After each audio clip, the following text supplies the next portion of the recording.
કાર્યાણીનું ત્રીજું વચનામૃત.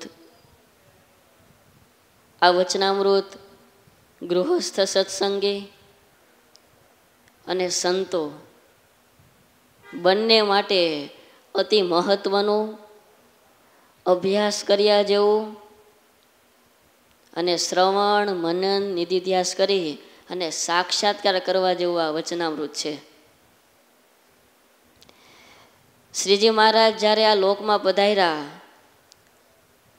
અનંત કોટી જીવોનું આત્યંતિક કલ્યાણ કરવા માટે અનંત કોટી મુક્તોને પણ મહારાજ સાથે લાવ્યા. સંતો હરિભક્તો કે જે નિત્ય મુક્ત છે, ક્યારેય પણ જન્મ મરણના ફેરામાં આવતા નથી, એ અક્ષરધામના મુક્તોને મહારાજ પોતાની સાથે ધર્મ ભક્તિ જ્ઞાન વૈરાગ્યનું સ્થાપન કરવા માટે લાવ્યા. શ્રીજી મહારાજ જ્યારે પૃથ્વી ઉપર પ્રગટ હતા ત્યારે તો મહારાજ હતા એ સમયમાં મહારાજની ભક્તિ કરનારા લાખોની સંખ્યામાં હરિભક્તો હતા. અને સંતો પણ કેટલા હતા. આધારાનંદ સ્વામીએ લખ્યું, એ વખતે મહારાજ પાસે 2800 જેટલા સંતો હતા. કેટલા? 2800 જેટલા શ્રીજી મહારાજ હાજર હતા ત્યારે હતા. પણ આજે વાત આપણે એ કરવી છે કે 2800 સંતોમાંથી એક આ શુકાનંદ સ્વામી એ શ્રીજી મહારાજના અંતર સુધી પહોંચી ગયા કે મહારાજે કોઈનું નામ ન લીધું અને શુકાનંદ સ્વામીનું નામ લીધું કે આ શુક મુનિ છે એ તો બહુ મોટા સાધુ છે. જે દિવસથી સત્સંગમાં આવ્યા ત્યારથી લઈ અદ્યાપી પર્યંત એમનો ચડતો ને ચડતો રંગ છે. આ ખૂબ મોટી શ્રીજી મહારાજ અહીંયા વાત કરી. સ્વામી ઘણી વખત વાત કરે કે કોઈ સ્ટેજ પ્રોગ્રામ દ્વારા એકાદું નાનું એવું પ્રવચન અથવા તો કાંઈ આપણને નાની એવી કળા આવડતી હોય, સંગીત ગાતા આવડતું હોય, તબલા વગાડતા આવડતું હોય અથવા તો કંઈક બીજું આવડતું હોય, તો એ નાની એવી કળા કે એક પ્રવચન દ્વારા, સ્ટેજ પ્રોગ્રામ દ્વારા આખી દુનિયાને રાજી કરી શકીએ. પણ એ કાંઈ સફળતાનું સર્ટિફિકેટ નથી. આખી દુનિયા રાજી હોય એ કાંઈ સફળતા નથી. પણ જ્યારે આપણી સાથે રહેનારા હરિભક્તો, આપણી સાથે રહેનારા સંતો એ જ્યારે સર્ટિફિકેટ આપે અને એ એમ કહે કે નહીં આ ભગત બહુ સારા છે, આ સ્વામી છે એ બહુ સારા છે, ત્યારે આપણી ભક્તિ એ થોડાક અંશે સાર્થક થઈ ગણાય.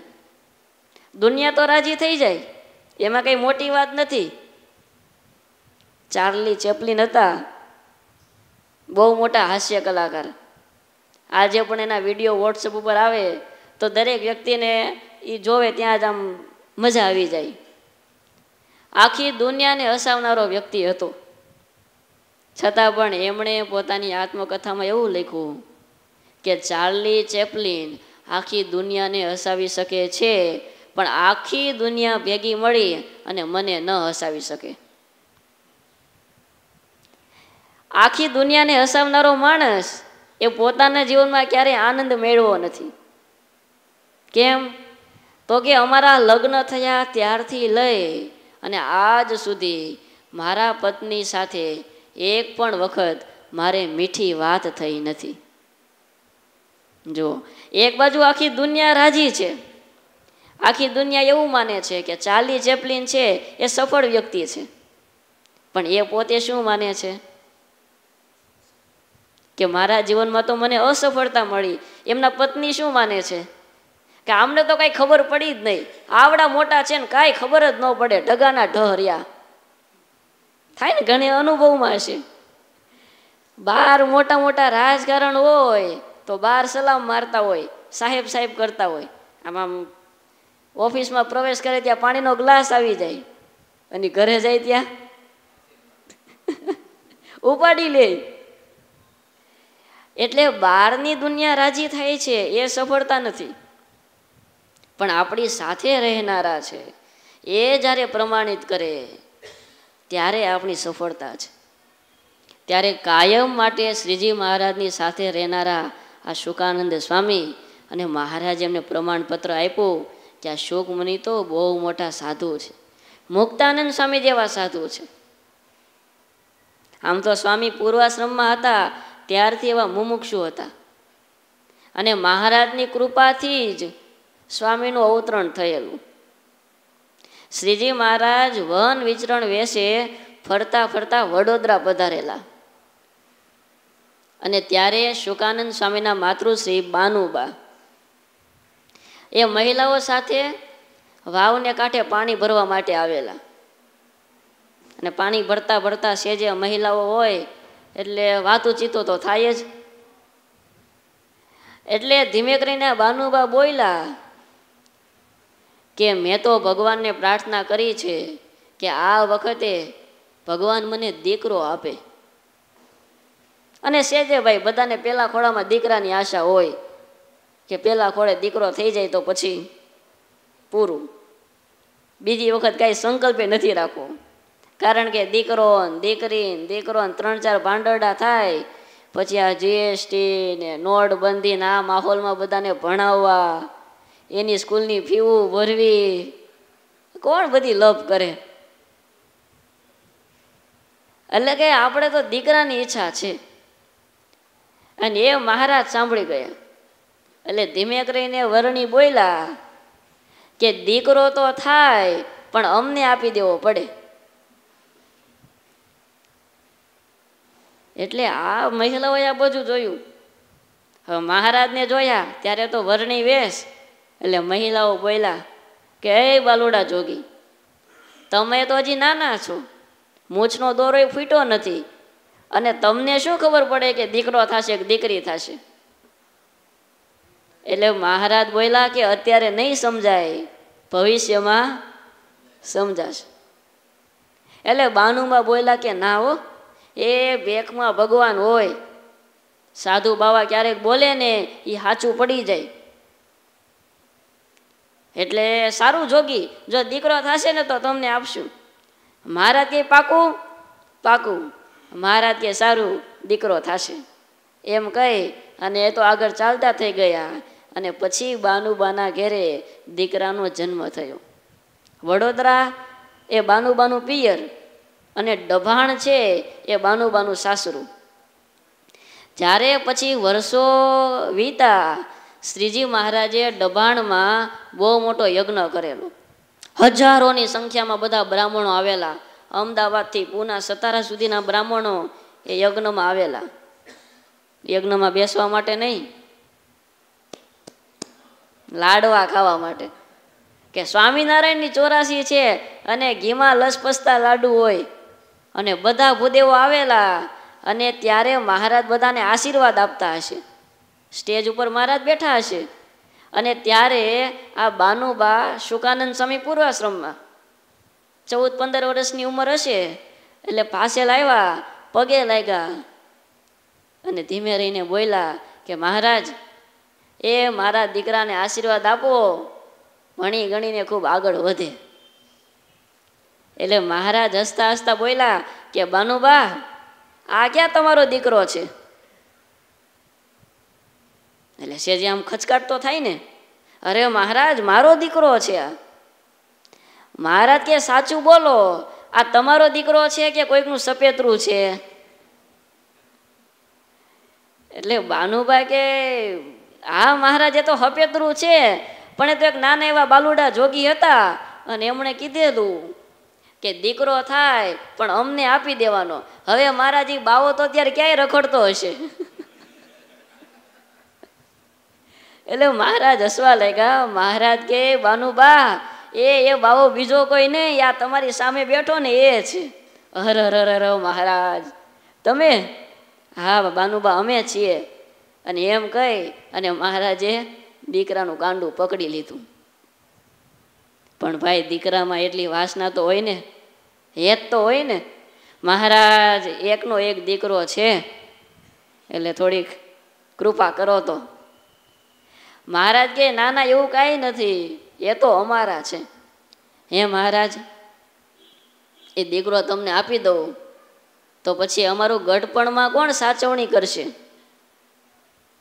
સેજ આજે બધાને એમ હોય ને કે ભાઈ દીકરો વયો જાય તો આપણું ગઢપણ કોણ સાચવશે? એ વાત સાચી. જો જેના જેના દીકરા સાધુ નથી થયા ને એ બધા એના માતા પિતાને આમ બહુ સારી રીતે સેવા કરે છે, બહુ સાચવે છે. વૃદ્ધાશ્રમ બધા ખાલી પડ્યા છે, કાગડા ઉડે છે એમાં તો. એટલે મહારાજ બોલ્યા કે બાનુબા, તમારે ગઢપણ આવે તો સેવા કરવાની જરૂર પડે ને. અમે ગઢપણ આવવા જ ન દઈએ તો મહારાજ કાંઈ વાંધો નહીં, પણ મહારાજ એક એટલો નિયમ રાખજો કે જ્યારે અમારો અંત સમય આવે ને ત્યારે તમે અને અમારો દીકરો એ બંનેને સાથે લઈને મહારાજ તેડવા માટે આવજો. મહારાજ કે લોક કિયા જાય, ફાઇનલ. અને મહારાજે મોહર મારી દીધી અને પછી એ મહારાજની પાસે રહ્યા, સાધુ થયા. અને જ્યારે બાનુબાનો અંત સમય આવ્યો ત્યારે શ્રીજી મહારાજ શુકમુનિ સાથે તેડવા પધારેલા અને એમને અક્ષરધામમાં લઈ ગયા. પૂર્વથીને જ એ મુમુક્ષુ હતા ને મહારાજની કૃપાથી ત્યાર પછી પણ શુકાનંદ સ્વામીના ઘણા પ્રસંગો છે. મહારાજે કીધું સ્વામી કાગળ લખો, અને સ્વામીએ આખી રાત જાગીને કાગળ લખ્યો. મહારાજની પાસે આવ્યા, લ્યો મહારાજ કાગળ લખાઈ ગયો. અને મહારાજે કાગળના તરત કટકા કરી નાખ્યા. એ કટકા કરી નાખ્યા છતાં પણ સ્વામીની રેખ ન ફરી. ત્યારે આજુબાજુના સંતોએ કીધું કે સ્વામી તમને દુઃખ ન થયું? અને ત્યારે શુકાનંદ સ્વામી બોલ્યા કે મારે તો મહારાજને કાગળ વંચાવીને પણ રાજી કરવા છે, અને ફાડી નાખે તોય મારે તો મહારાજની મરજીમાં છે. મહારાજ જેમ કરે અને જેમ કહે ને એમ મારે. અને ત્યારે મહારાજા વચનામૃતમાં બોલ્યા કે શુકાનંદ સ્વામી છે તો બહુ મોટા સાધુ છે. પછી તરત મહારાજે વાત કરી કે ભાઈ સ્વામીમાં મને હેત થયોનું કારણ શું? પછી જો આગળ સ્વામીએ વાત કરી કે મનુષ્યને પરસ્પર હેત થાય છે તે ગુણે કરીને થાય છે, અને અવગુણ આવે છે તે દોષે કરીને આવે છે. બહુ સરસ શ્રીજી મહારાજા બે વાક્યમાં કેટલી સરસ વાત બતાવી. જ્યાં ક્યાંય આપણને હેત થયું છે, એ વ્યક્તિ આપણને ગમે છે, એમનું બોલવું, એમનું ચાલવાની ક્રિયાઓ, કોઈ પણ વસ્તુ એ ગમે છે, એના પાયામાં એનામાં રહેલો નાનકડો એવો ગુણ હશે. રૂપનો ગુણ, વાણીનો ગુણ, એની કોઈ કાર્યશીલતાનો ગુણ, અથવા તો મોટું નામ સાંભળ્યું હોય તો જ એ ગુણ આવે પછી આપણને એમનામાં હેત થાય છે. એ ગુણ ન આવે ત્યાં સુધી હેત ન થાય. એક્ઝામ્પલ તરીકે એક બાજુ તમારો દીકરો બેઠો છે અને એક બાજુ તમારા પાડોશીનો દીકરો બેઠો છે. બંને બાજુમાં બેઠા છે. તમારો દીકરો છે એ ભણવામાં એટલો બધો હોશિયાર નથી, વાને થોડોક કાળો છે, અને બોલવામાં થોડોક ફાડો છે, ગમે ત્યારે ગમે એ બોલી નાખે. જ્યારે પાડોશીનો દીકરો છે એ હોશિયાર છે, દેખાવમાં રૂપાળો છે, અને એકદમ વિવેકતાથી કોની સાથે કેવી રીતે વાત કરવી એનો પૂરો વિવેક એની પાસે છે. તો કોનો દીકરો સારો લાગે? હે?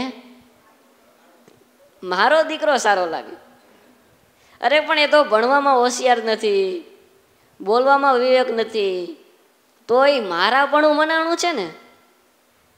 ઓલો હોશિયાર છે, રૂપાળો છે, બધી રીતે કહિયાગરો છે, છતાંય મનમાં શું થાય કે મારો દીકરો છે એવો તો એ નથી.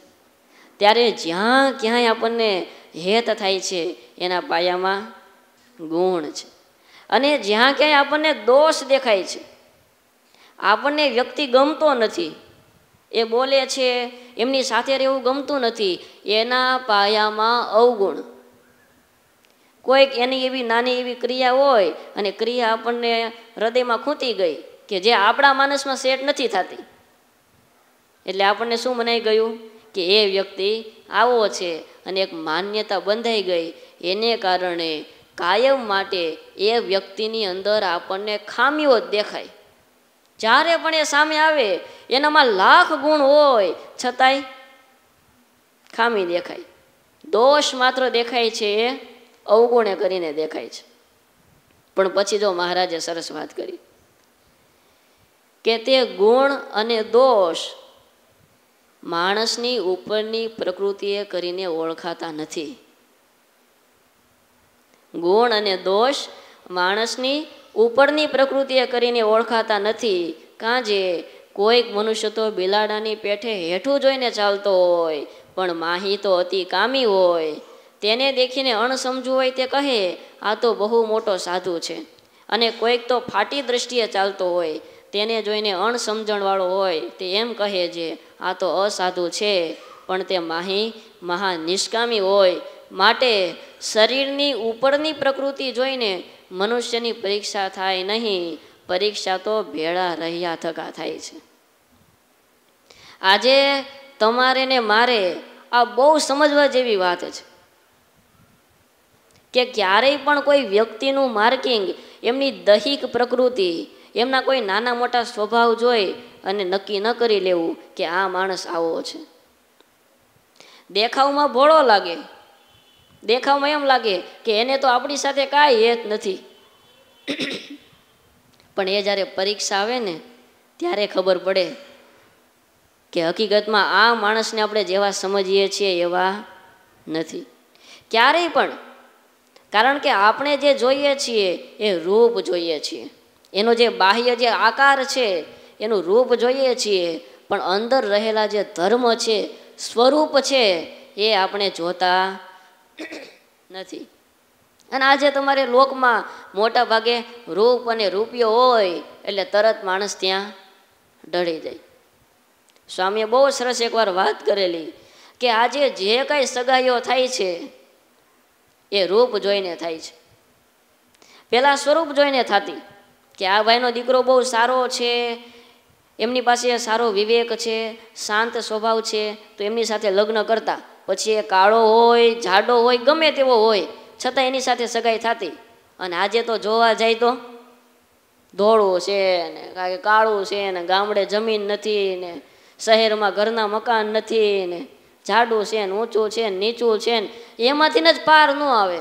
પછી છેલ્લે ટાઇલ પડી જાય, પછી જે મળે એની હારે થઈ જાય. પણ દરેક વ્યક્તિ બાહ્ય પ્રકૃતિ જુએ છે, પણ સ્વાભાવિક પ્રકૃતિ છે એ તો દરેક વ્યક્તિનું એક નેચર હોય છે.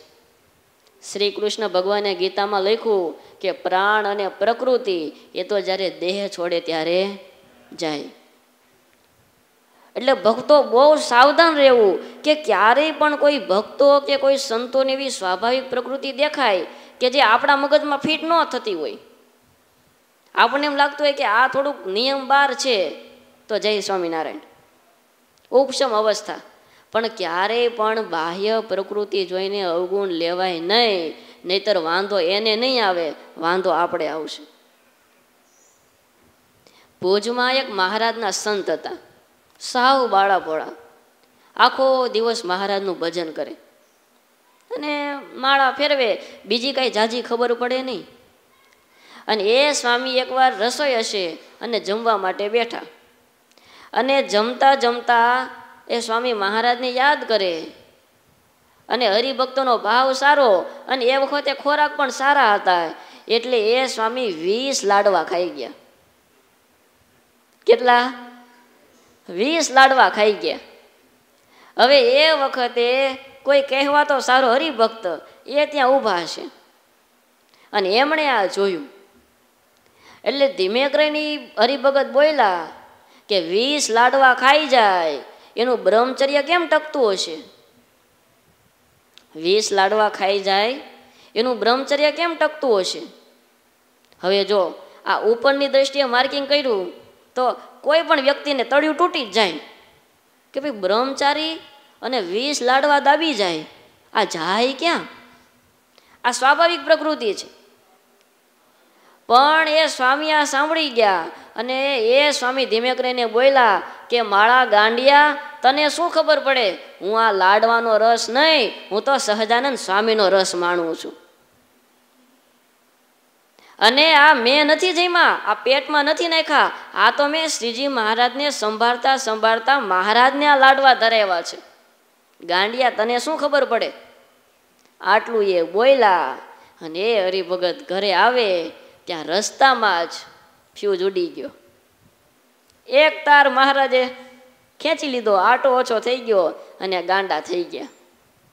કેમ કપડાં પહેરવા, શું બોલવું, શું કરવું, કાંઈ ખબર ન પડે અને એકદમ ગાંડા થઈ ગયા. જુઓ, સેજ એવો એમને ઘાટ થયો, સેજ એવો વિચાર થયો તો સ્વામીને તો કાંઈ ફેર પડ્યો નહીં. પણ સ્વાભાવિક પ્રકૃતિ છે, કોઈનું શરીર એવું હોય, કોઈની પ્રકૃતિ એવી હોય તો સેજે ખોરાક હોય, ક્યારેક હાલવા ચાલવામાં, ક્યારેક ઉઠવા બેસવામાં. ઘણી વખત આપણે આ સત્સંગ સમુદાયમાં આવતા હોઈએ તો આપણી આજુબાજુમાં બધા ભક્તો બેઠા છે. હવે સ્વાભાવિક એવું હોય કે દરેક ભક્તોની માન્યતા, દરેક ભક્તોની રુચિ બધું અલગ અલગ હોય. ક્યારેક આપણે ફોન કરીએ કે હાલો ભગત, આજે આપણે રવિ સભામાં જવું છે. સ્વામીએ આપણને નિયમ આપ્યો છે કે દર વખતે રવિ સભામાં આવવાનું. હવે એ ભગતને કદાચ અનુકૂળ ન હોય એટલે કે ભાઈ સ્વામી વાત કરી સાચી છે, પણ સ્વામી તો કે મારે ટાઈમ નથી. સ્વામી તો કે મારે ટાઈમ નથી. એટલે તરત આપણા મનમાં શું વિચાર આવે કે સભામાં તો પહેલી લાઈનમાં બેસી જાય છે અને સ્વામીના વખાણ કરે, સ્વામી હાર પહેરાવે, પણ આને તો સ્વામી હારે કાંઈ લેવા દેવા નથી, નાવા નીચોવાનો સંબંધ નથી. હવે આપણે એકવાર પોઈન્ટ ઘૂસી ગયો અને અવગુણ વસ્તુ એવી છે કે એકવાર તમારા મનમાં એ સેજ ડંસ બેસી ગયો ને પછી એ સતત એ વધતું જાય. જેમ કચરાનો ઢગલો હોય, એકવાર કચરો ભેગો થયો પછી શું થાય? સડતો જાય, સડતો જાય, સડતો જાય. એમ કોઈ પણ વ્યક્તિ પ્રત્યે એકવાર માન્યતા પડી. હરિભક્તોને સંતોમાં ઘણીવાર પરિવારમાં આવું થાય. આપણો દીકરો હોય એ ક્યાંક સામું બોલી જાય અથવા તો ક્યારેક જમે નહીં તો આપણે નક્કી કરી લઈએ કે તો રીહવાળો છે અથવા તો આવો છે, અને એને કારણે છેક સુધી બાપ દીકરો સાથે રહે ત્યાં સુધી માન્યતા બદલી શકે નહીં. ત્યારે આપણે વિચારી લીધું કે એને સ્વામીનો મહિમા નથી, પણ એના હૃદયમાં સ્વામીનો ફૂલ મહિમા હોય એની આપણને ખબર હોય નહીં. એટલે સમાજમાં રહીએ, સત્સંગમાં આવીએ, ક્યાંય પણ આપણે સમાજમાં જીવન જીવવાનું છે. ઘણી વખત ઘણા પ્રકારના વ્યક્તિઓ મળવાના છે, પણ ક્યારેય પણ બાહ્ય પ્રકૃતિ જોઈને નક્કી ન કરી લેવું. કારણ કે આપણી આ માયામય દ્રષ્ટિ, ચર્મચક્ષુ, આપણે કંઈ બહુ ઝાઝુ વિચારી ન શકીએ. શ્રીજી મહારાજ જ્યારે ગઢપુરમાં હતા ત્યારે બ્રહ્માનંદ સ્વામી મુનિ બાવાને મનાવીને લાવ્યા. મુનિ બાવા આવ્યા અને મહારાજ શું કરતા હતા? મુંડન કરાવતા હતા. અને મહારાજ કે લાવો દહીં, અને દહીંની મુઠ્ઠી ભરીને મુનિ બાવાનું તળિયું તૂટી ગયું. કે આવડા મોટા ભગવાન, સર્વોપરી સ્વામિનારાયણ કહેવાય, આ લાડુદાન કે બહુ મોટા ભગવાન, અને દહીંની મુઠ્ઠી ભરી અને એમાંય પાછી આમ મોઢામાં મૂકી અને રગેડા બધા ઉતરા. જો મહારાજ તો ચરિત્ર કરે છે, પણ બાહ્ય ચેષ્ટા જોઈને નક્કી કરી લીધું કે આને ભગવાન કહેવાય નહીં. હવે એવો જ પ્રસંગ જુનાગઢમાં બને છે. જુનાગઢમાં શ્રીજી મહારાજ હાથીની અંબાડી ઉપર બેઠા છે. આખું જુનાગઢ મહારાજના દર્શન કરે અને મહારાજે હાથમાં કાકડી લીધી અને અંબાડી ઉપર કાકડી જમવાની ચાલુ કરી. કેમ થાય? આપણે હોઈએ તો કેમ થાય?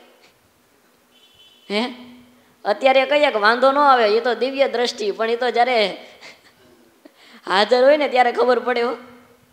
હવે ત્યારે મેડીમાં નવાબ ઊભા છે અને દીવાન છે, તો દીવાને શું વિચાર્યું કે જો સાહેબ બાદશાહ, આ સ્વામિનારાયણ તમે એને ખુદા માનો છો ને, જુઓ એ હાથીની અંબાડી ઉપર બેઠા બેઠા કાકડી જમે છે, ખાવાની પણ ખબર નથી પડતી, અને ભગવાન કહેવાય જો સ્વાભાવિક ચેષ્ટા ઉપરથી માપ કાઢી લીધું, પણ એ તો એ બાદશાહના કંઈક પૂર્વના કરમ. એ શું બોલ્યા કે અંબાડી ઉપર બેઠા બેઠા કાકડી ખાઈને આવું તો ભગવાન જ કરી શકે. બેએ જોયું અને બેએ માર્કિંગ કર્યું, પણ થિંકિંગ. અને આજના વર્તમાન સમયમાં બહુ એનો મહિમા છે કે ક્યારેય પણ તમે નેગેટિવ થિંકિંગ ન કરો. જે કાંઈ વિચારવું છે, જે કાંઈ કોઈને વાત કરવી છે, એની માટે પોઝિટિવનો ઉપયોગ કરો. હકારાત્મક અભિગમનો જ્યાં સુધી પ્રયત્ન કરો એનો યુઝ કરો. આપણી સામે કોઈ પણ વ્યક્તિ આવે એટલે પહેલાં આપણી શું લાઈન થઈ જાય ખબર? એમની અંદર કેટલી ભૂલો છે બધું યાદ હોય. બધું યાદ હોય. તમને કોઈ એમ કહે કે આ સ્વામી, તો એ સ્વામીની બધી ખામી ખબર હોય. આ હરિભગત, એની બધી ખામી ખબર હોય. પછી ધીમે કરીને એક ગુણ કહે કે આ બધું છે પણ સારું છે, ટેકા પડ્યા રહે એટલે કલ્યાણ થઈ જાય. આટલો જ ગુણ. બાકી પણ જે નેગેટિવ થિંકિંગ કરે છે એ પોતાના પગ ઉપર જ કુહાડો મારે છે. સત્સંગમાં બહુ સમજવા જેવી વાત છે. શરૂઆતમાં આવ્યા હોય ત્યારે બહુ દિવ્ય બુદ્ધિ હોય. બધે આમ ઓહો ઓહો ઓહો ઓહો થતું હોય. આમ કેવા મહારાજ, કેવા સંતો, ઓહો આવા સાધુ મળે નહીં. આમાં એમ તેમ હૃદય ફાટી જાય એવો મહિમા છલકાતો હોય. આમ કેમ વરસાદ આવે ઉકાઈ ડેમ છલકાય અને બધા પાણી પાણી થઈ જાય, આમ એવો મહિમા હોય. પણ ધીરે ધીરે ધીરે સત્સંગમાં 12-15 વર્ષ થાય ને પછી ટોપ 10 અવસ્થા આવે. અને એ અવસ્થામાં પછી હવે આટલું મહારાજનું ભજન કર્યું હોય, આરતી ને બધું કર્યું હોય ને એટલે ધીરે ધીરે એને પૂર્ણ કામપણાનો અહેસાસ થાય. હજી આવ્યું ન હોય પણ શું થાય કે હવે આપણે કલ્યાણમાં કંઈ વાંધો નથી. અને 10-15 વર્ષ સત્સંગમાં ગયા હોય એટલે ધીરે ધીરે એને બધી સત્સંગની મર્યાદા, શિક્ષાપત્રી, ધર્મામૃત, સત્સંગી જીવન બધું જોયું હોય ને એટલે પછી શું ચાલુ કરે? ખોદવાનું ચાલુ કરે. પછી કે એ પેલા સ્વામી અમે તો એની હારે છીએ, પણ જ્યારે નવા આવ્યા ત્યારે તો બહુ ભક્તિવાળા ને બહુ શ્રદ્ધાવાળા હતા. હવે તો ઠીક ઠીક ખાલી કેવા પૂરતી ભક્તિ કરે છે. આ સત્સંગની લાસ્ટ અવસ્થા. બહુ સાવધાન રહેવા જેવું છે. હમણાં અમે પૂના કહેલા ને ત્યારે ભગતે વાત કરી કે સ્વામી ખુદ મારી જ વાત કરું કે જ્યારે નવો આવેલો ત્યારે એટલું બધું હેત, એટલો બધો ગુણ હતો, પણ આ 15 વર્ષ થઈ ગયા ખબર નહીં સ્વામી, હવે આમ થોડોક પક્ષપાત રહે એમ કે જે પહેલાં અહો અહો થતું હતું એવું થતું નથી. આજે સત્સંગમાં તમે 1015 વર્ષ જૂના હરિભક્તોને ભેગા કરો ને, 1000, એમાંથી 950 હરિભક્તો એવા નીકળે કે જે આ જ કામ કરતા હોય. 950 હો. અમે તો ઉનાન પૂનાન બધે ગયા છીએ, બધે ખબર છે. જે આવી વાત ચાલુ કરે ને, કેટલા વર્ષથી સત્સંગમાં છો? 12, 15, 18. આપણને એમ થાય કે હવે 18 વર્ષે તો ખરેખર એને સંતોમાં ક્યાં સુધી એને દિવ્ય ભાવ હોવો જોઈએ, મહારાજનો કેટલો મહિમા હોવો જોઈએ. કા આચાર્ય પરંપરા ને કા મંદિર ને સંતો ને હરિભક્તો ને ઓલા મંડળના હરિભક્તો આવા છે ને આપણા મંડળના હરિભક્તોના ધર્મ નિયમ નથી ને આ નથી ને આ નથી, સતત એવી જ વાતોમાં એનું જીવન પસાર કરે. તો એ ખરા અર્થમાં 15 વર્ષ સત્સંગ કર્યો ને એ પાણીમાં નાખ્યો કહેવાય. એ સત્સંગ શું કર્યો કહેવાય? પ્રથમના 53માં વચનામૃતમાં મુક્તાનંદ સ્વામીએ પૂછ્યું કે મહારાજ, કેટલાક તો દિવસે ને દિવસે સત્સંગમાં વૃદ્ધિ પામતા જાય છે અને કેટલાક તો દિવસે ને દિવસે ઘટતા જાય છે, એનું શું કારણ હશે? ત્યારે મહારાજે સ્પષ્ટ વાત કરી કે ભગવાનના જે સત્પુરુષ અને ભક્તો એમનો જે ગુણ લે છે એ દિવસે ને દિવસે વધતો જાય છે. જો આમાં દંડવત, પ્રદક્ષિણા, ભક્તિ, વ્રત, તપ કોઈ વાતનો ઉલ્લેખ નથી કર્યો. ખાલી સંતો અને ભક્તો એમનો ગુણ લે તો એ દિવસે ને દિવસે વધતો જાય છે, અને જે એમનો અવગુણ લે એ દિવસે ને દિવસે ઘટતો જાય છે. આજના મોટિવેશનલ પ્રવચનકારો પોઝિટિવ થિંકિંગ ને નેગેટિવ થિંકિંગની વાત કરે છે એ તો હમણાં આવ્યું, પણ શ્રીજી મહારાજે 200 વર્ષ પહેલાં વચનામૃતમાં 289 વાર કીધું કે તમે એની અંદર ખામીઓ છે એનું ચિંતન ન કરો. કારણ કે આ પ્રકૃતિનો નિયમ છે, તમે જેનું ચિંતન કરો ને એવા તમે થાવ. તમે જેનું ચિંતન કરો એવા થાવ. અને મહારાજે ચોખ્ખું લખ્યું કે અવગુણ લે અને સતત આવી હલકી વિચારધારા અને નકારાત્મક અભિગમ વાપરે તો એમનામાં રહેલા ધર્મ, ભક્તિ, જ્ઞાન, વૈરાગ્ય આદિ ગુણો છે બધા નાશ પામે છે. લ્યો, ત્યારે બહુ ધ્યાન રાખવું. સ્વામી ઘણીવાર વાત કરે ને કે સિરીઝમાં આંગળી નાખીએ ને તો વાંધો ન આવે, કરંટ આવે તોય મીઠું આવે, પણ 500 વોલ્ટનો તાર આયલો જતો હોય ત્યાં આંગળી નાખો તો તધડાવી નાખે ને, ઉડાડી દે ક્યાં ને ક્યાં. એમ આ હરિભક્તોની વચ્ચે રહીએ છીએ, આ સંતોની વચ્ચે રહીએ છીએ, એ બધા સહજાનંદ સ્વામીના ઉપાસક છે. ભલે કદાચ પૂજાપાઠ, ધર્મ નિયમ, સભાઓ કદાચ ઓછી ભરાતી હોય, પણ એમના હૃદયમાં એ મહારાજના થયા છે, એ સંતોના થયા છે. કાયમ માટે ક્યારેય પણ કોઈ હરિભક્તોનું ક્યારેય પણ આપણી પાસે બોલો આવે, મહારાજે સ્પષ્ટ આજ્ઞા કરી કે તીખા બાણ જેવું વચન મારું, કે એ વાત નહીં, મારી પાસે પોઝિટિવ એને ગુણની વાત હોય ને તો એ કરો. બાહ્ય રીતે ક્યારેય પણ નક્કી ન કરી લેવું. નવસારી આપણે જગત પાવન સ્વામી છે ને, અમે જ્યારે પાઠશાળામાં ગયા ને ત્યારે પાર્ષદમાં હતા ને, સ્વામી બહુ કડક લાગે. એમ તો 12 ધોરણ ભણ્યા ને, આટલા તો શિક્ષકો કડક નહોતા, એટલા કડક. આમ કલે હામું જોવે ને ત્યાં તો આમ ધ્રુજી જાય હો, એટલી બીક લાગે. આમ સ્વામી આ સીડીથી ઉતરતા હોય ને તો અમને ખબર પડે ને અમે સામેની સીડીએથી ઉતરીએ, એટલી બધી બીક લાગે. પણ સાધુ થયા અને પછી ધીરે ધીરે ધીરે જેમ જેમ સ્વામીની પાસે રહેવાનું થયું, સ્વામીની પાસે બેસવાનું થાય, અમુક ડિસિઝન લેવાના થાય, પછી ખબર પડી કે જગત પાવન સ્વામી બહારથી જેટલા કડક લાગે છે, બહારથી કદાચ એમ લાગે કે સંતોને ખીજાય છે, પણ જેટલા કડક છે ને એટલા જ અંદરથી પોતે કોમળ છે. એને સંતો સાથેનું હેત. પછી તો મને ખ્યાલ આવ્યો, ધીરે ધીરે જેમ જેમ સ્વામીની પાસે ગયા ને તેમ થયું કે ઓહો, આપણે તો શું વિચાર્યું હતું અને આ શું નીકળ્યા. એકદમ કોમળ હૃદય, ઘડીક તો આપણું ભેજું કામ ન કરે, માં જેવું હૃદય છે. પણ એ તો ઝાઝા સંતો રહેતા હોય, 30-35 સંતો રહેતા હોય, અને જો પ્રેમથી કામ કરે તો કાંઈ કામ થાય નહીં. કારણ કે હવે છોકરાએ ન ભણતા હોય અને સાધુને ભણાવવા અઘરું છે ને ભાઈ. એને તો દેખાતું હોય કે જો લગ્ન નહીં કરીએ તો, અભ્યાસ નહીં કરીએ તો લગ્ન નહીં થાય, પગાર વિના ખાશું શું, ફોન નહીં મળે, એટલે તો થોડુંક ભણે. હવે અમે સાધુ થઈ ગયા પછી અમારે શું હે, અમારે પરણવાની ચિંતા નહીં, કંઈ ખાવા પીવાની ચિંતા નહીં, એ તો આવવાનું જ છે. એટલે સ્વામી બહારથી છે જ કડક લાગે, પણ હકીકતમાં અંદરથી તો જોગી સ્વામી બહારથી કેવા ભોળા લાગે હે, પણ જ્યારે સ્વામીની પાસે બેસીએ તો ત્યારે ભોળા હોય, ક્યારેક વાતમાં ક્યારેક થોડાક તેજ થઈ જતા હોય, પણ ક્યારેય પણ એકાદા બે ગુણે કરીને માની લેવું નહીં. જીવા ખાચર છે.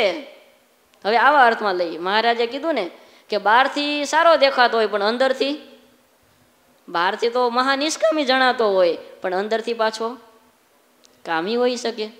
આ મહારાજનું એક અપવાદ વાક્ય છે. એ તો મહારાજે આ વચનામૃત પૂરતું બોલ્યા છે, એટલે એવું સમજી ન લેવું કે બહારથી એ વર્તમાન પાડે છે એટલે અંદરથી નહીં આવા હશે. એ તો જેવો હોય ને એ ચેષ્ટામાં તરત દેખાયા વિના રહે નહીં. જેવા બાપુ હતા તો દરરોજ સવારે મહારાજના દર્શન કરવા આવે, અને આપણે કોઈને નિયમ નહીં ને એવું નિયમ તો જીવા બાપુને હતું. જ્યાં સુધી મહારાજના દર્શન ન થાય ત્યાં સુધી પાણી નહીં પીવાનું. લ્યો, અને મહારાજના દર્શન કરવા આવે, દંડવત કરે, હે સ્વામિનારાયણ તમે તો અધમ ઉદાહરણ, દયાળુ કૃપાળુ મારા નાથ, અક્ષરધામના અધિપતિ મહારાજ, અમારું કલ્યાણ કરજો, અમારી ઉપર મીઠી નજર રાખજો. મહારાજ કે હા, મીઠી નજર જ છે. હવે જો કેવા કર કરે, હું તો તમારો મહારાજ, તમારી ડેલીનો કૂતરો છું. જીવા ખાચરો આટલી પ્રાર્થના કરે ને પછી હે આખો દિવસ શું કામ કરવાનું? ત્યારે સ્વાભાવિક પ્રકૃતિ નહીં. એટલે શાસ્ત્રીજી મહારાજ કહેતા કે કોઈ પણ વ્યક્તિને બહારથી ન માપવા, એમની સાથે રહીએ, પનારો પડે પછી ખબર પડે કે એમના હૃદયમાં તો કેટલા સારા ગુણો રહેલા છે. આગળ પછી મહારાજે વાત કરી કે માટે શરીરની ઉપરની પ્રકૃતિ જોઈને મનુષ્યની પરીક્ષા થાય નહીં, પરીક્ષા તો ભેળા રહ્યા થાય છે. ભેળો રહે ત્યારે બોલ્યામાં જણાય, ચાયલામાં, ખાતે પીતે એની દરેક ક્રિયામાં જણાય. અને વિશેષે કરીને તો ગુણ અવગુણ યુવા અવસ્થામાં જણાય છે. જે કાંઈ દોષો આવે છે, જે કાંઈ છે, કારણ કે યુવાની ઉંમરમાં રજોગુણ છે એ પુષ્કળ માત્રામાં એ ઉત્પન્ન થતો હોય છે. અને એનો જો કંટ્રોલ કરતા આવડી જાય તેને કોઈ ન પહોંચી શકે. અને જો એ કંટ્રોલ કરતા ન આવડ્યો તો પછી ચારેય બાજુ વિનાશ વેરાઈ જાય. પણ બાળ અવસ્થા તથા વૃદ્ધ અવસ્થામાં તો નથી જણાતા. કાજે કોઈક બાળ અવસ્થામાં ઠીક ન હોય ને યુવા અવસ્થામાં સરસ થાય, અને કોઈક તો બાળ અવસ્થામાં સારો હોય ને યુવા અવસ્થામાં બગડી જાય છે. અને જેને ખટકો હોય, જે મને આ ઘાટ થયો તે ઠીક નહીં, ને તે ઘાટને ટાળવાનો યત્ન કર્યા કરે, અને તે જ્યાં સુધી ટળે નહીં ત્યાં સુધી ખટકો રાખે, એવો જેનો સ્વભાવ હોય તે યુવા અવસ્થામાં વધી જાય છે. બાળ અવસ્થામાં કદાચ નાના મોટા સ્વભાવ હોય, પણ જેને ખટકો હોય, સ્વામી કહેતા ને જાગ્રત સત્પુરુષ, કે જેમને પોતાનો ઘાટ થયો એ ઘાટ ટાળવાનો ખટકો હોય કે આ ઘાટ મને થયો એ ઠીક નહીં, તો એ યુવાની અવસ્થામાં વધી જાય છે. સાવધાન રહેવું પડે. જે સાચા હૃદયથી ભગવાનની ભક્તિ કરે, ભગવાનના સંતોનો સમાગમ કરે, તો તરત કોઈ અધર્મની પ્રવૃત્તિ યા તો અધર્મનો વિચાર થાય, તરત જ અંદરથી એકવાર તો અવાજ આવે ને આવે જ કે આ કામ ખોટું થાય છે. અને જો કોઈ સાચો એવો સુરવીર હોય, આ બહુ મહારાજે કીધું પણ અઘરું છે હો, ઘાટ ટાળવા એ બહુ અઘરું છે. કારણ કે પ્રશ્ન ક્યાં આવે, આપણને આપણા ઘાટ છે તો બહુ મીઠા લાગતા હોય પાછા. પહેલાં તો એ વ્યક્તિ કરવી પડે કે આ ઘાટ થયો એ સારો છે કે ખરાબ છે. અને તમે જુઓ આપણા સત્સંગમાં જે કોઈએ પ્રયત્ન કર્યો છે, એ સત્સંગમાં ક્યાં સુધી પહોંચી ગયા છે. કૃપાનંદ સ્વામી હતા તો સ્વામીએ શું વાત કરી, ગુણાતીતાનંદ સ્વામીએ વાતોમાં લખ્યું કે શ્રીજી મહારાજ સિવાય બીજો કોઈ ઘાટ થાય તો ગળામાં ધક ધકતી કોષ ઘાલે એટલું દુઃખ થાય. વિચાર તો કરો, ધક ધકતી કોષ ગળામાં નાખી દે એટલું દુઃખ થાય. ભગવાન સિવાયનો બીજો કોઈ સંકલ્પ થઈ ગયો તો તરત જ કેટલી પીડા થઈ. ખટકો, ઘાટ ટાળાનો ખટકો. ત્યારે આપણે પણ એ ઘાટ ટાળાનો ખટકો હોવો જોઈએ. મહારાજ ભૂલાઈને મહારાજ યાદ આવે એમ નહીં. ક્યારેક બહાર ગયા હોઈએ, કોઈક ક્યારેક ખાવા પીવાનું થાય, ક્યારેક બેસવાનું થાય, એકાદી વાર પૂજા કદાચ મૂકી દેવાની થાય, પણ કોઈ પણ ઘાટ થાય ને, કોઈ પણ સંકલ્પ થાય ને તો પહેલાં વિચારવું કે આ જે મેં ઘાટ કર્યો છે, આ સંકલ્પ કર્યો છે, એનાથી મહારાજ રાજી થશે? ગુરુ મહારાજ મોટા સ્વામી રાજી થશે? તો કે નહીં, તો ઘાટને મૂકી દો, એ ઘાટ ખોટો છે. આટલું જ કરવાનું, બીજું કાંઈ નથી કરવાનું. આપણને જે કાંઈ વિચાર આવે છે, જે કાંઈ આપણું માન્યતા કે ચિંતન છે, એ માન્યતા એટલું વિચારવાનું કે આ મને આની પ્રત્યે આવી બુદ્ધિ છે, અને એ હું મોટા સ્વામી આગળ જઈને કહું કે સ્વામી મને આવો વિચાર આવે છે, તો હવે આમાં આગળ વધાય કે નહીં? તો તરત જ અંદરથી એમ આવશે કે નહીં, સ્વામી ના પાડે તો મૂકી દો. જે કોઈએ આગળ વધવું છે એમને ખટકો રાખવો પડશે. દેહ ઇન્દ્રિયોને દંડ દેવો પડે. ક્યાંક આપણે જઈએ છીએ, હવે આપણા પંચ વર્તમાન હોય, દારૂ, માટી, ચોરી, અવેરી, વટલવું નહીં, વટલાવવું નહીં, મહિલાઓ સામે જોવું નહીં. ક્યારેક એવું દ્રશ્ય જોવાઈ ગયું ભૂલથી, અને સેજ મનમાં એવો ભાવ જાગી ગયો, તો મહારાજે વચનામૃતમાં લખ્યું કે જેમ યમરાજા પાપીને નિર્દય થકો દંડ દે છે, એમ ઇન્દ્રિયોને દંડ દે. આ સંતો માટે નથી, કેવળ આપણા માટે પણ છે. ઘણા હરિભક્તો એવા છે આજે સત્સંગમાં કે કાંઈક આવી નાની એવી ભૂલ થઈ જાય તો દેહને મોટામાં મોટો દંડ આપી દે. એક ભગત છે, એમને થોડીક બોલવાની પ્રકૃતિ, સુરતમાં નથી એટલે વિચારતાની કોણ હશે એ. હા, નહીતર પાછું તરત એ કે કોણ હશે એમ. એને બોલવાની પ્રકૃતિ. એમને એકવાર સંતોએ ટકોર કરી કે ભગત તમારો છે આવો સ્વભાવ છે. એણે નક્કી કર્યું કે જ્યારે હું સ્વામી આગળ વધારે બોલી જાઉં ને તો મારે દંડ દેવો. અને એ ક્યારેક વાતુમાં હોય અને ક્યારેક આમ બહુ વિકતી પાડવા જાય, કારણ કે એને વધારે હોય ભાઈ સત્સંગ ઉત્કર્ષનું વધારે મહિમા હોય એમ, કે જલ્દી આપણો સત્સંગ વિકાસ થાય. એટલે કે એને જો ક્યારેક વધી જાય ને તો તરત બીજે દિવસે ઉપવાસ કરી નાખે. તરત કે મારા ત્યાં વધારે બોલાઈ ગયું ને બીજે દિવસે ઉપવાસ કરે. તો આ દંડ દે અને સાવધાન રહીને તો એ સત્સંગમાં બહુ આગળ વધે છે. આપણે ભક્તિ વલ્લભ સ્વામી છે ને એ આ દંડ દેવામાં માહિર. આપણા ગુરુકુલ પરિવારમાં ભક્તિ વલ્લભ સ્વામીને જેટલો દંડ દીધો હશે ને એટલો કોઈએ નહીં દીધો હોય. ઘણી વાર તો આપણને એમ થાય કે સ્વામી આટલી વાતમાં ન હોય. અમે ત્યાં હતા અને પાઠ ચાલુ હતો અને મચ્છર બેઠું. હવે મચ્છર બેઠું ને મચ્છરે ડંસ માર્યો એટલે સેજે પીડા તો થાય. એટલે સ્વામી એ આમ બેઠા હતા સ્વામી, એટલે ડાબો હાથ હતો ને સ્વામી આમ ખંજોળ્યું ને તરત જ સ્વામી હાથ આમ રાખી દીધું. 2 મિનિટ 3 મિનિટ કીધું કેમ સ્વામી હાથ આમ રાખો છો? એ કે આ હાથને કોણે કીધું તું તારા અહીંયા ખંજોળવા જવાનું છે? પીડા આ હાથની હતી કે આ હાથની હતી? તે આ હું કેમ દોડાયો થયો? 5 મિનિટ એમને રાખ્યો, બોલો દંડ આપ્યો એને કે તારે શું કામ ત્યાં લાંબુ થવાની જરૂર હતી? આ જોવો તો ખરા કેટલો ખટકો એમ. જમવા બેઠા હોય અને ક્યારેક કોઈ પણ વસ્તુ થાય ને આખા ગજબના સત્પુરુષ છે એમ. જમવામાં સુવામાં એકવાર ખાલી આવ્યા અને આખા પરસેવાથી રેપજેપ થઈ ગયેલા. અને મારા કલ્યાણ સ્વામી ત્યારે પાર્ષદમાં હતા. એટલે મને કીર્તન સ્વામીને તો ખબર હતી કે ભાઈ સ્વામી પંખો ચાલુ નહીં કરવા દે. એટલે અમે ભગતને કીધું ભગત જાઓ તમે પંખો ચાલુ કરો. તો જેવી પંખાની સ્વિચ પાડીને તરત સ્વામી કહેલા એ આ બંધ કરી કે આ કાગડા કૂતરાને કે આ પંખા હોય એ કે બંધ કરી દે કે આ કાળિયાને પંખો હોય. બોલો આવો વિચાર આવે આપણને? આપણે તરત સમજી બરોબર છે, સમજી ગયો આપણને. હે પણ જો સહેજ પણ દેહની પરવાની આપણે કદાચ ત્યાં સુધી તો ન પહોંચી શકીએ. સંસારમાં રહેતા હોઈએ, વ્યવહાર કરતા હોઈએ, આપણે એટલો બધો દંડ ન દઈએ, પણ એટલું તો આપણે અનુસંધાન રાખીએ કે જે ઘાટ કે જે ખટકો. આજે ઘણી વખત સારામાં સારા સત્સંગી હોય છતાં પણ અંતરમાંથી અંતઃશત્રુઓ છે એ ગયા હોય નહીં હો. ત્યારે એને ટાયડાનો ખટકો રાખવો જોઈએ. આપણે સત્સંગ કેટલો માયનો કે સંતોની પાસે બેસવાનું, સત્સંગ કરવાનો અને સંતોનો રાજીપો મેળવવાનો. બાકી આજે એવા બહુ ઓછા એવા હરિભક્તો જૂજ સંખ્યામાં જોવા મળે કે જે સંતોની પાસે પર્સનલ બેસી અને નિષ્કપટપણે સત્સંગ કરતા હોય કે સ્વામી મને હજી જમવામાં થોડીક આસક્તિ રહે છે, કે સ્વામી કુટુંબ પરિવારમાં હજી થોડીક આમ હેત જેવું રહે છે.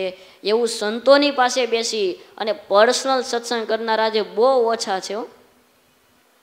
ક્યારેક એવો અંતર તપાસ કરી અને કોઈ એવા મોટેરા સંત હોય એની પાસે જવું.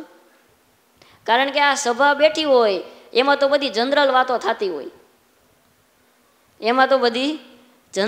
થતી હોય, પણ આપણા અંતરમાં આપણને જે અંતઃશત્રુ પીડે છે, કોઈને લોભ, કોઈને કામ, કોઈને ક્રોધ, નાના મોટા દોષો પીડતા હોય તો એવા કોઈ મોટા સંતો અથવા તો સંતો આગળ આપણે ન કહી શકીએ તો આપણા સત્સંગમાં ઘણા એવા મોટેરા હરિભક્તો પણ છે. તે હરિભગતની સાથે ચર્ચા કરીએ કે ભગત મને થોડુંક આવું રહે છે, તો તમને કાંઈ આમાં ઈલાજ સૂઝતો હોય તો મને વાત કરો. તો જેટલું આપણે કહેતા શીખીશું અને જેટલા ખોલા થઈશું ને એટલા આપણા ઘાટ ટળશે. એટલે મહારાજે લખ્યું કે બાળ અવસ્થામાં ખરાબ હોય કે સારો હોય, જેટલો ઘાટ ટાળવામાં ખટકો રાખે અને દેહને દમન અને મનને શમન કરે એ વ્યક્તિ એટલો આગળ વધે છે. ઘાટ તો બધાને થતા હોય. આજે પૂજ્ય સ્વામીના જીવનમાં નજર નાખીએ ને તો ચોખ્ખું દેખાય હો. મહારાજે લખ્યું ને, હાલતા ચાલતા બેઠતા ઉસતા પાસે રે તો ખબર પડે. જે મહારાજે અંત્યના 26મા વચનામૃતમાં કીધું કે ભગવાનની પેઠે સેવા કરવા યોગ્ય સંતના લક્ષણ શું, તો પહેલું લક્ષણ બતાવ્યું કે દેહ ઇન્દ્રિયોને દાબીને વર્તે. એ આપણા વડીલ સંતો છે, ગુરુ મહારાજ હોય, ભક્તિ વલ્લભ સ્વામી, મોટા સ્વામી, ઘનશ્યામ સ્વામી હોય, આ બધા સંતોમાં આપણને ચોખ્ખું દેખાય. સ્વામી બધાની સાથે રહેતા હોય, કાયમ માટે એક ટાઈમ જમવાનું, તો વિચાર કરો આ કેટલું અઘરું છે. અને પાછું ફરાળ જ લેવાનું. આજે 13 વર્ષ થયા. તો કાયમ માટે હવે ઇન્દ્રિયો છે, અને ઇન્દ્રિયોનો તો સ્વભાવ છે, એ તો વિષય તરફ ગતિ કરવાની જ, અને એ તો ઘાટ થવાના જ છે. પણ ઘાટ થાય એને દાબીને વર્તે. હવે જનરલમાં રહેતા હોય, સ્વામીની આટલી ઉંમર હોય, સેજે શરીર કામ આપે ન આપે, ક્યારેક આરામ કરવામાં વહેલું મોડું થાય, છતાંય બધાની સાથે રહેતા હોય, એટલે 5 વાગે તો ઊભું થઈ જ જવું પડે. હમણાં આપણે એ કથા હતી ને, ક્યાં હોલમાં, સરદાર પટેલમાં મિની બજાર, તો ત્યાં સ્વામીની સાથે અમે 12:30 આવ્યા રાત્રે. 12:15 જેવું મોડું થઈ ગયેલું. હવે 12:15 આવ્યા એટલે અમે તો પછી 9-7 ત્યાં સૂતેલા, અહીંયા સ્વામી સૂતેલા. થયું કે આજે 12:30 થયા ને એટલે કદાચ સ્વામી 4:45 કદાચ નહીં જાગી શકે, 5 વાગે જાગશે. એ દિવસે અમારે 5:15 5:30 થઈ ગયા, પણ સ્વામી એ દિવસે 4:30 જાગી અને પોતાનું લખાણ કરતા હતા, અને 5 વાગે તો સ્વામી પૂજામાં બેસી ગયા હતા. હવે દિવસે તો પાછા સ્વામી કે આરામ કરતા નથી, પધરામણી હોય, સંતોની પાસે બેઠા હોય. તો વિચાર કરો આ કેટલું અઘરું છે. ક્યારેય પણ સ્વામીને ઝોલું ખાતા તમે ન જુઓ. હે, તો આ બધી વસ્તુ છે, આ ઇન્દ્રિયોને દાબીને વર્તે એટલો ખટકો રાખે. પછી નિષ્કુળાનંદ સ્વામીએ પૂછ્યું કે મહારાજ, એ દોષો છે, અમુક તો મનના દોષો, અમુક શરીરના દોષો, તો એ દમનથી ટળે કે શમનથી ટળે કે વૈરાગ્યથી ટળે? કારણ કે સ્વામી વૈરાગી હતા ને, એટલે થોડુંક સ્વામી કહી તો ખરા ને વૈરાગ્યથી ટળે. અને ત્યારે મહારાજે વાત કરી કે એકલા દમનથી પણ ટળતા નથી અને એકલા શમનથી પણ ટળતા નથી. ઘણીવાર શરીરને તમે ફૂલ પ્રેશર આપો, એમને તપ કરાવો, અને એમ લાગે કે હવે શરીર સાવ પાતળું થઈ ગયું છે, પણ શરીરમાંથી વાસના વહી ગઈ હોય, પણ મનમાં હજી તો વાસના હોય હો. ત્યારે દમન અને શમન એ બંને રાખ્યા જોઈએ. દમન અને શમન બંને રાખ્યા જોઈએ. આજે ઘણી વખત સમાજમાં જોઈએ તો ઘણા સાધુ બાબા હોય ને, હમણાં તો ભાઈ બહુ ઉપડો છે અમારી નાઈટનું તો ગજબ હાલે છે બધું હમણાં. કારણ કે એકાદું કંઈક એવું નીકળે એટલે એ તો હાલવાનું જ હોય. એટલે હમણાં સરસ એક વિચાર આવ્યો હતો કે ગુરુનો નંગ બનાવાય, ગુરુનો નંગ બનાવાય, પણ નંગને ગુરુ ન બનાવાય.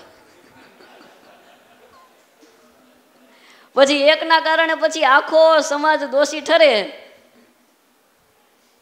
ત્યારે જે ક્યાંક ભંગાણ પડે છે, આટલા વર્ષની સાધના, આટલું એમની પાસે બેંક બેલેન્સ હોય અધ્યાત્મનું, અને છતાં પણ એમનાથી ક્યાંક ભૂલ થઈ જાય છે, એક્સિડન્ટ થઈ જાય, એનું કારણ કે એમની પાસે દમન છે પણ શમન નથી, અથવા તો શમન છે તો દમન નથી. બાહ્ય પ્રકૃતિથી એવું લાગે કે એ તો દૂર રહે છે, આ છે આ છે, પણ મનમાં ચિંતવન ચાલુ હોય તો એ મનનું ચિંતવન છે એ જમીનમાં બી વવાઈ ગયું. ગુરુ મહારાજ સરસ વાત કરે કે એકવાર તમે મનમાં કોઈ પ્રત્યે સંકલ્પ કર્યો, કોઈ પદાર્થ પ્રાપ્ત કરવાનો વિચાર કર્યો, એટલે એ બી તમારી જમીનમાં વવાઈ ગયું, અને જે દી તે દી યોગ થયો એટલે ઉગશે ઉગશે ને ઉગશે જ. એટલે નિષ્કુળાનંદ સામે લખ્યું, ઉપર વેશ અચ્છો બહેનો માહી મોહ ભરપૂરજી. એટલે મહારાજે લખ્યું કે જ્યારે શરીરના દોષો છે, ખાવાના પીવાના, અમુક ઇન્દ્રિયો અંતકરણના દોષો છે, એ દમન કરે, તપ કરે, શરીરને દંડ આપે, તો એ શરીરના દોષો છે એ ધીરે ધીરે શરીર ક્ષીણ થાય, એટલે એ દોષો પણ ક્ષીણ થાય. જ્યારે મનના દોષો છે એ તો મહારાજ કે વિચારે કરીને ટળે છે. આત્મનિષ્ઠા બતાવી છે મહારાજે કે આત્મનિષ્ઠા કરે અને બીજું છેલ્લે મહારાજ એવું કીધું કે મોટા સત્પુરુષનો પ્રસંગ, કોઈ એવા મોટા સંત હોય એમની સાથે પ્રસંગ પાડે, એમની સાથે હેત કરે, અને એ સાધુ જેમ કહે એમ કરે તો એ જે મનના દોષો છે એ બધા ટળે છે. ગુણાતીતાનંદ સ્વામી જુનાગઢમાં હતા ત્યારે કામરોલના દાજીભાઈ સારા હરિભક્ત હતા, નવા નવા સત્સંગી થયેલા, અને સ્વામી એમ વાત કરી કે જે પંચ વર્તમાન પાડશે એમને જ અક્ષરધામમાં એન્ટ્રી છે, બાકી મહારાજે અહીંયા ઊભા રાખ્યા છે, બાકી કોઈને મળવાનું નથી અક્ષરધામ. હવે આવી વાત કરી એટલે ઘણાને તો આમ ઢીલા પોચા તો ધ્રુજી જાય ને ભાઈ, યાર આ તો બહુ અઘરું છે. એમાં દાજીભાઈ સભા બેઠી હતી ને ધીમે કરીને બોલ્યા કે સ્વામી 5 વર્તમાન કીધા છે, એમાં 4 વર્તમાન પડે છે, પણ સ્વામી છેલ્લું નિષ્કામ વર્તમાન છે ને સ્વામી એ મારાથી નથી પડતું. સ્વામી ઘણો પ્રયત્ન કર્યો, યુવાની ઉંમરમાં એટલો ખોરાક લીધો છે ને એવી દવાઓ લીધી છે, એટલે સ્વામી શરીર એટલું બધું પુષ્ટ છે ને એટલે સ્વામી એ વર્તમાન મારાથી નથી પડતું. ગુણાતીતાનંદ સ્વામી કે વાંધો નહીં ભગત, 4 વર્તમાન તમે પાડજો અને 5મું વર્તમાન તમારા વતી અમે પાડીશું, જાઓ તમારું અક્ષરધામ પાકું. બોલો. અને એ ભગત છતે દેહે નિર્વિકાર, એક પણ દોષ રહ્યો નહીં. અને ચરિત્રોમાં લખાયું છે કે એ જ્યારે જમવા બેસતા ત્યારે કંઈક કિલોનું માપ છે, એટલા કિલો તો એ પૂરી ખાઈ જાય અને 2 ડોલ દૂધપાક પી જાય, છતાં પણ એને ક્યારેય ઇન્દ્રિયોમાં ચંચળતા આવતી નહીં અને એ શાંતિથી જીવન જીવતા. બોલો. જો આ ગુણાતીતાનંદ સ્વામી પોતે તો આવા નિર્વિકારી નિર્દોષ જીવન જીવે, પણ એના યોગમાં જે આવે એને પણ એવા કરી દે. ત્યારે આ વચનામૃત છે ખૂબ મહત્વનું છે. આખા વચનામૃતમાં 2 થી 3 પોઈન્ટ છે, પણ એ જો આપણા જીવનમાં રહે ને, નહીતર ઘણી વખત આપણે સારા સત્સંગી હોઈએ પણ ખબર ન હોય, ક્યાંક મિસ થઈ જતા હોઈએ, ત્યારે થોડીક અંતર્વૃત્તિ કરીએ. શાસ્ત્રીજી મહારાજ કહેતા કે આ સત્સંગ છે એ કંઈ ખાવા પીવાનો ને હાર પહેરાવાનો અને વખાણ કરવાનો નથી. આજે એવો થઈ ગયો સત્સંગ, બસ હા હેલો કરે, ફોન ઉપર વાત થાય એટલે સ્વામી મારા ઉપર બહુ રાજી છે. પણ ગુણાતીતાનંદ સ્વામીએ લખ્યું કે તો જ્યારે નિર્મળ અંતઃકરણ થાય, શરદ ઋતુના જેવું નિર્મળ આકાશ છે એવું અંતઃકરણ થાય, એને જોઈને મોટા સત્પુરુષનું હૃદય ઠરે છે. ત્યારે શ્રીજી મહારાજના ચરણોમાં પ્રાર્થના કરીએ. આપણે સૌ એ મોક્ષ માર્ગે ચાલ્યા છીએ, સૌ પ્રયત્ન કરીએ છીએ, સંતો સાથે હેત કરીએ છીએ, આમ તો છે જ, પણ વિશેષ ને વિશેષ એવા મોટા સત્પુરુષ અને મહારાજની સાથે એવું હેત થાય અને અંતર્વૃત્તિ કરવાનો અભ્યાસ દિવસે ને દિવસે કરવાની વિશેષ શ્રદ્ધા મહારાજ આપણને આપે એવી શ્રી હરિના ચરણોમાં પ્રાર્થના. સહજાનંદ સ્વામી મહારાજની